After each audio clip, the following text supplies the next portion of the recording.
ಕೆಆರ್ಪುರಂ ವಿಧಾನಸಭಾ ಕ್ಷೇತ್ರದ ತ್ರಿವೇಣಿ ನಗರದಲ್ಲಿ ಬೆಳಿಗ್ಗೆ ಬ್ಲಾಸ್ಟ್ ಆಗಿ ಅಕ್ಕಯ್ಯಮ್ಮ ಅನ್ನುವಂಥವರು ತೀರ್ಕೊಂಡಿದ್ದಾರೆ.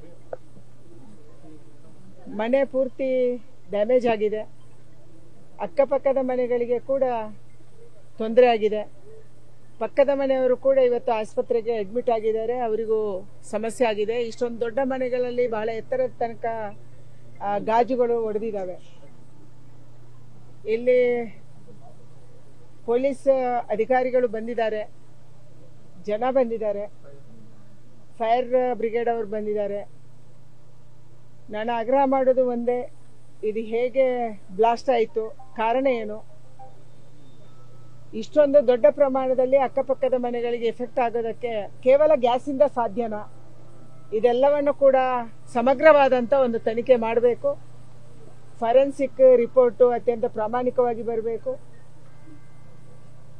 ಇಲ್ಲದೆ ಹೋದರೆ ಹಲವಾರು ಘಟನೆಗಳೇನು ರಾಜ್ಯದಲ್ಲಿ ಬೇರೆ ಬೇರೆ ಭಾಗದಲ್ಲಿ ನಡೀತಾ ಇದ್ದಾವೆ.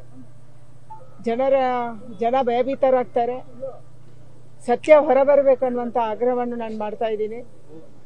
ಇಷ್ಟೊಂದು ದೊಡ್ಡ ಮನೆ, ಇಷ್ಟು ಗಟ್ಟಿಮುಟ್ಟಾದ ಮನೆ ಇಷ್ಟೊಂದು ಕುಸಿದಿದೆ ಅಂತಂದ್ರೆ ಇದಕ್ಕೆ ಬಲವಾದ ಕಾರಣ ಇರಬೇಕು. ಮತ್ತೆ ಯಾವ ಎಕ್ಸ್ಪ್ಲೋಸಿವ್ ಆಗಿದೆ, ಇದು ಗ್ಯಾಸೇನಾ ಅಥವಾ ಬೇರೆ ಎಕ್ಸ್ಪ್ಲೋಸಿವ್, ಇದರ ಬಗ್ಗೆ ತನಿಖೆ ಆಗ್ಬೇಕನ್ನುವಂಥ ಆಗ್ರಹವನ್ನ ನಾನು ಮಾಡ್ತಾ ಇದ್ದೀನಿ. ಅಧಿಕಾರಿ ವರ್ಗದವರು ತಕ್ಷಣ ಫಾರೆನ್ಸಿಕ್ ರಿಪೋರ್ಟ್ಗೆ ಎಲ್ಲವನ್ನ ಕಳಿಸ್ಕೊಡ್ಬೇಕು ಅನ್ನುವಂಥ ಆಗ್ರಹವನ್ನು ಕೂಡ ನಾನು ಮಾಡ್ತಾ ಇದ್ದೀನಿ.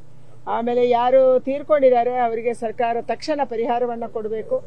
ಮತ್ತು ಅವರ ಮನೆ ಮಂದಿ ಯಾರೇ ಅಕ್ಕಪಕ್ಕದಲ್ಲಿ ಕೂಡ ಗಾಯಗೊಂಡಿದ್ದಾರೆ ಅವರಿಗೆ ಉಚಿತವಾದಂಥ ಚಿಕಿತ್ಸೆಯನ್ನು ಕೂಡ ಸರ್ಕಾರ ಜವಾಬ್ದಾರಿ ತಗೊಂಡು ಕೊಡಿಸಬೇಕು ಅನ್ನುವಂಥ ಆಗ್ರಹವನ್ನು ನಾನು ಮಾಡ್ತಾ ಇದ್ದೀನಿ. ಇಲ್ಲ, ಅದೆಲ್ಲವನ್ನ ನಷ್ಟವನ್ನು ಇವತ್ತು ಭರಿಸಬೇಕಾಗಿದೆ. ಯಾಕೆಂದ್ರೆ ಇದು ಫಾರೆನ್ಸಿಕ್ ರಿಪೋರ್ಟ್ ಬಂದ ಮೇಲೆ ಯಾರಿಂದ ಆಗಿದೆ, ಅದು ಗ್ಯಾಸಿಂದಲೇ ಆಗಿದ್ರೆ ಅದಕ್ಕೆ ಭಾರತ್ ಪೆಟ್ರೋಲಿಯಂ ಗ್ಯಾಸಿನವರು ಕೂಡ ಇದರ ಬಗ್ಗೆ ತನಿಖೆಯನ್ನು ಶುರು ಮಾಡಬೇಕು. ಯಾಕಂದರೆ ಅವರ ಸಿಲಿಂಡರು ಅಂತ ಹೇಳ್ತಾ ಇದ್ದಾರೆ. ಅದಕ್ಕಾಗಿ ಆ ಕಂಪನಿಯವರು ಕೂಡ ತನಿಖೆಯನ್ನು ಶುರು ಮಾಡಬೇಕು. ಅದಕ್ಕಿಂತ ಹೆಚ್ಚು ಇಷ್ಟೊಂದು ದೊಡ್ಡ ಪ್ರಮಾಣದ ಹಾನಿಯಾಗಿರುವುದಕ್ಕೆ ಕಾರಣೀಕರ್ತರನ್ನ ಪತ್ತೆ ಮಾಡಬೇಕು. ಮತ್ತೆ ಅದರ ಬಗ್ಗೆ ಸಮಗ್ರವಾದಂಥ ತನಿಖೆ ಆಗಬೇಕು.